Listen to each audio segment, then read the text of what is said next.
Dugari Kurati kantolu Ofalka kabna Nagaa Waaqayyoo hunduma keessaniif haa baay'atu jecha har'a ani obboleessi keessan hundeeni sagalee Waaqayyoo gabaabsee isinii qooduun barbaada. Sagalee Waaqayyoo naannoo isiniif qooduu barbaade waa'ee gad of deebisuu irratti naasa'uu filadhe jechuudha.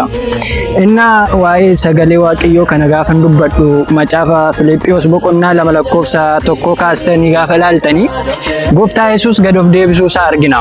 Namayyuu miti numti Gooftaa ta'e numti abbaa waan hundumaa ta'e kuni gaafanni gad of deebisee waan hundumaatiin nama agar ta'ee bifa namummaa waaqa ta'eetoo jiru bifa namummaa uffatee bifuma namummaatiin iyyuu baaranni baay'ee gad of buusee gad of deebisee fakkeenya ta'u argina jechuudha.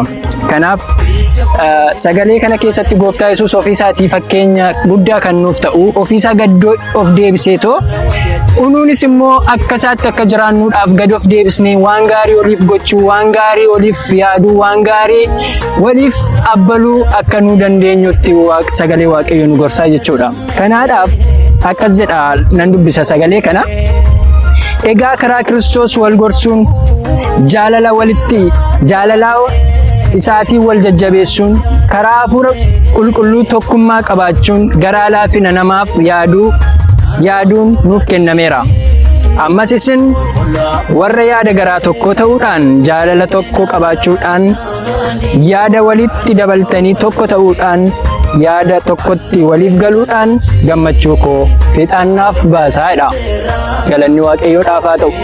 Ergaa sagalee Waaqayyoo lafa kanatti gaafa dubbatu egaa Kiristoos wal gorsuudhaan jaalala wal jajjabeessuudhaan yaada garaa Waaqayyoo isa ga'u yaada garaa Waaqayyoo isa gammachiisu gammachuu koo fiixaan anaaf akka baasuu dandeessanitti ani jabeesseen sin gorsaadha. Nu gorsuu wal barsiisuudha waan gaariitti ol guddisuudha.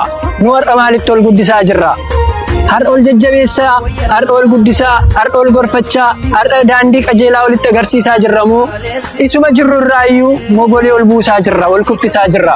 Soo kanaaf ani gabaabsee sagalee Waaqayyoo har'a waan isiniin jechuu barbaadu ayyaana Waaqayyootti ol guddisuudhaaf, ayyaana Waaqayyootti ol jajjabeessuudhaaf, ayyaana Waaqayyootti ol bulcheessuudhaaf, karaa Waaqayyo jaallatu, daandii Waaqayyo jaallatu jiraachuudhaaf sagalee Waaqayyoo wal barsiisuun akka sagalee Waaqayyootti waan gaarii ofiif yaaduun nurra jira isiniin jechuun barbaada. Kanaaf yaa obboloota gad of deebisaa obboleessa keessan isa simbukkee hidhaaf waan gaarii gochuu yaalaa isa simbukkeedhaaf waan gaarii yaada sinirra haa guddatu danda'ame jennaan guddina isaarraa bu'aa argattu jabina isaarraa bu'aa argattu sinii gad ta'uu isaarraa waan argattaniin qabdan. Kanaaf obboleessa keessa si bukkee jiru jajjabeessi obboleessa keessa si bukkee jiruudhaaf haamilee ta'e fakkeenya ta'e si ilaalee haa guddatu si ilaalee jabaa haa ta'u.